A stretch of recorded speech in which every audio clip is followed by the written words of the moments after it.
Atix ay idedemanda ata ni, Atong Ang. I love Patalastas pa nga. Negosyanteng si Atong Ang. Didemanda ng negosyanteng si Atong Ang, ang whistleblower na si alias Totoy. Kinikikilan daw siya ni alias Totoy para wag siyang idawit sa kaso ng missing sabongeros.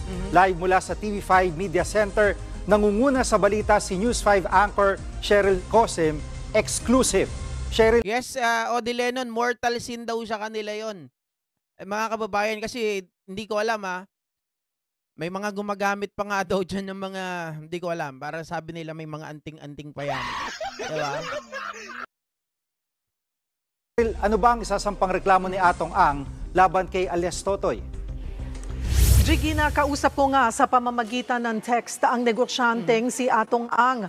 Bukas daw sila magsasampa ng reklamo laban kay alias Totoy. At kabilang nga sa mga ihahain niya ay extortion, attempted robbery at attempted homicide.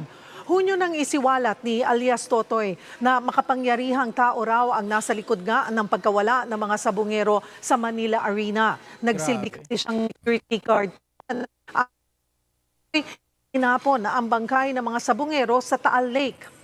Jiggy, nakausap ko kanina si Attorney Lorna Kapunan. Siya ang tatayong abogado ni Atong Ang. Ayon kay Attorney Lorna Kapunan, sinubukan ni alias Totoy daw na mangikil ng 300 million pesos.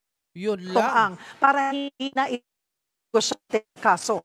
Ari ang pahayag ni Attorney Kapunan. Sabi nga nila, bakit wala pang ini-issue na affidavit?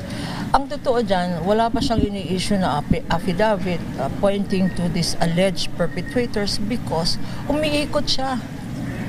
Cheryl, umiikot siya and extorting money from those who he says or he threatens to name.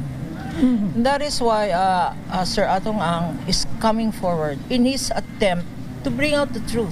Paano nangyari yung extortion? Nagkita ba sila? Nag-usap ba sila? We have evidence. We will show in due course, no, in the case that we are going to file, the exchange of evidence, the exchange of text to attest, to affirm the extortions.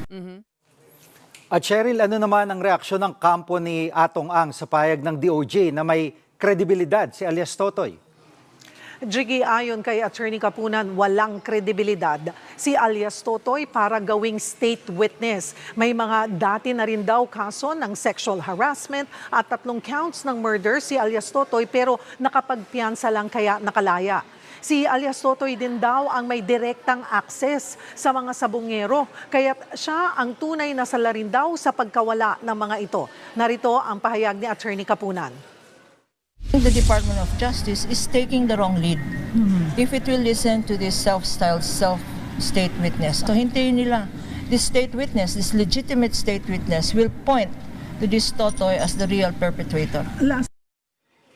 Sa ngayon, tinututukan din ang DOJ at ng PNP Internal Affairs Service ang kaso, lalo't may mga idinawit nga na pulis. Hanggang ngayon, wala pang porma sa kanyang. Ang dinawit ng mga pulis dito, yung pinangalanan din kanina ni Atong Ang, no, mga kababayan, grupo daw ni Kaskolan, kung hindi ako nagkakamali. At itong grupo na ito, or itong pulis na ito, nabanggit din yan sa Quadcom dati. Sa pagkakatanda ko kung hindi ako nagkakamali, nabanggit din yung pangalan na yan na Kaskolan. Mga kababayan, hindi ko lang talaga makuha yung first name niya, pero yung apelyido na Kaskolan ay nababanggit din yan doon sa Quadcom dati, mga ka-GP Natics. Ngayon,